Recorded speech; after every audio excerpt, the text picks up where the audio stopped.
Cette chronique vous est présentée par Nokian Tires en collaboration avec Desharnais Pneus et Mécanique, le connaisseur membre du réseau.s.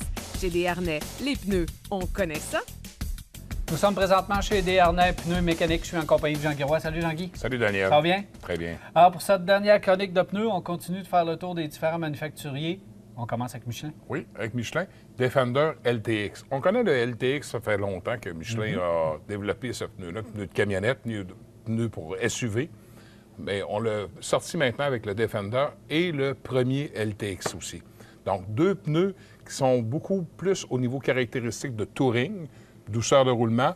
On le voit par le dessin de semelle. Par contre, ça défend aussi si on a affaire à du hors-route un petit peu, à l'occasion, peut se défendre. Le Defender va avoir une traction aussi qui est légendaire au LTX, qui se ressemble énormément. Donc, à ce moment-là, va bien se défendre sur des surfaces où ce qui va demander de l'évacuation additionnelle. Okay. Pour la conduite sur l'autoroute, c'est un pneu quand même qui est très intéressant. Bonne longévité au niveau du kilométrage et aussi une belle adhérence latérale aussi. Donc, on sait que sur le type de véhicule sur lequel va ce produit-là, on sait que c'est important, les vents latéraux qu'on a pour avoir une stabilité, pour justement avoir un confort de conduite. C'est capable de nous fournir... Et un bon silence de roulement aussi. Oui, mais ce qui m'amène à te parler, Daniel, de BF Goodrich, dans la même famille que Michelin également, la fameuse gamme all-terrain. Ici, on a un KO2, là, dans le terrain TA. Là, on oublie la douceur de roulement. Par contre, il faut faire attention. Les dessins de semelle sont agressifs. On le voit très bien. Une image vaut 1000 mots. Oui. Mais par contre, c'est pas si pire que ça à rouler. Okay. Parce qu'il faut faire attention. Si on va dans le mode terrain, où on a des grosses gravures de semelles qui sont vraiment agressives, là, on retrouve dans ce type de produit-là des pneus qui vont rouler beaucoup plus durs, qui vont être très bruyants, etc. On va perdre beaucoup de caractéristiques sur le véhicule. Par contre, le all-terrain a toujours été un pneu plus civilisé dans cette gamme, dans ce segment de produits. Donc, à ce moment-là, si on veut avoir quelque chose qui est robuste pour faire beaucoup d'hors-route, on va avoir une allure aussi sur notre véhicule parce que ça donne une belle allure agressive sur le véhicule. C'est un type de produit, le all-terrain, qu'on sait qui est légendaire depuis plusieurs années et qui fait un travail formidable aussi comme produit, dans le fond, pour ce type de marché-là.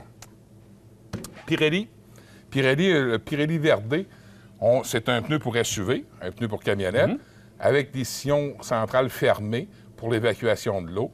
On voit que c'est un pneu également asymétrique et qui va donner une belle douceur de roulement. Fait que si on va avoir un véhicule, contrairement à ce qu'on vient de parler avec BF Goodrich, on va avoir un véhicule qui va avoir des caractéristiques intéressantes comme un automobile sur la route, bien, avec Pirelli, ce modèle-là, peut faire très bien le travail. M'amène à te parler le fameux Toyo Celsius. Oh! Là, ici, je vois des caractéristiques qu'on ne voit pas souvent, là, les petites lamelles ici. Les petites lamelles, c'est ça, c'est exactement. Fait plus pour l'hiver. C'est un pneu 4 saisons homologué avec le pictogramme pour le pneu d'hiver. On appelle le Celsius CUV. Jean-Guy, j'ai vu une hésitation quand tu me l'as présenté. Oui, une très grande hésitation parce que... Vide-toi le cœur. Parce que tu sais très bien que pour moi, c'est contre-indiqué dans le type d'endroit où ce qu'on vit. Au Québec, c'est un produit que ça ne devrait pas exister. Mais par contre, ça rencontre un certain besoin.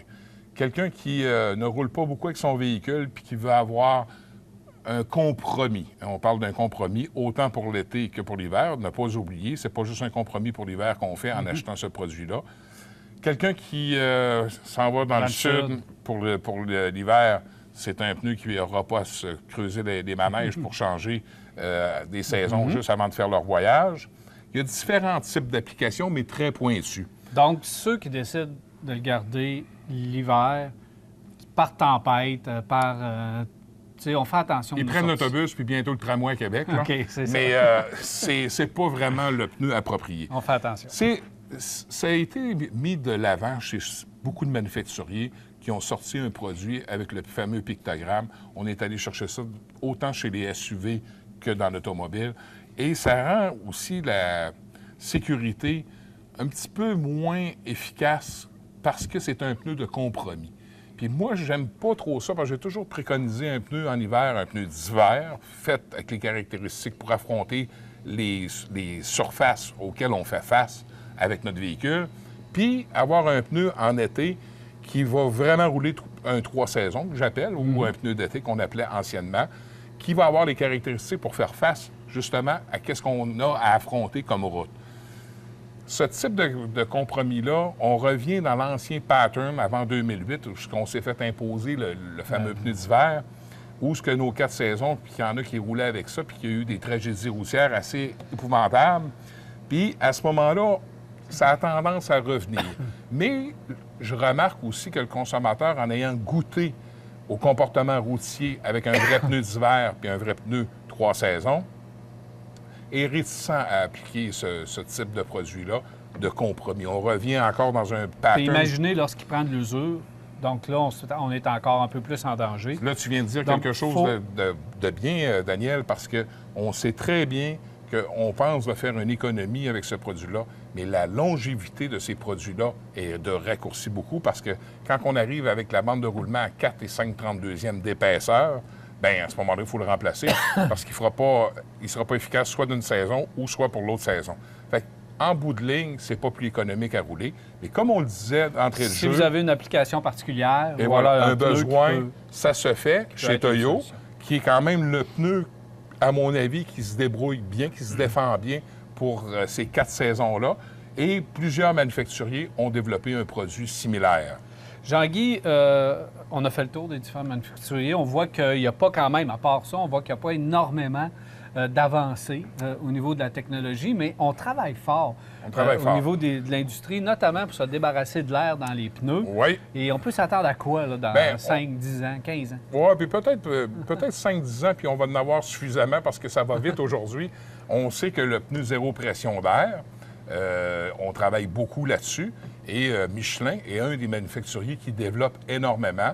Il y avait le Twill Tower, qu'on a déjà parlé anciennement depuis maintenant quelques années, hein, avec des languettes de caoutchouc qui donnaient la souplesse de roulement. Et maintenant, on a sorti un pneu beaucoup plus technologique en termes de bulles d'air scellées qui composent la carcasse du pneu et qu'on va remplacer la bande de roulement dessus.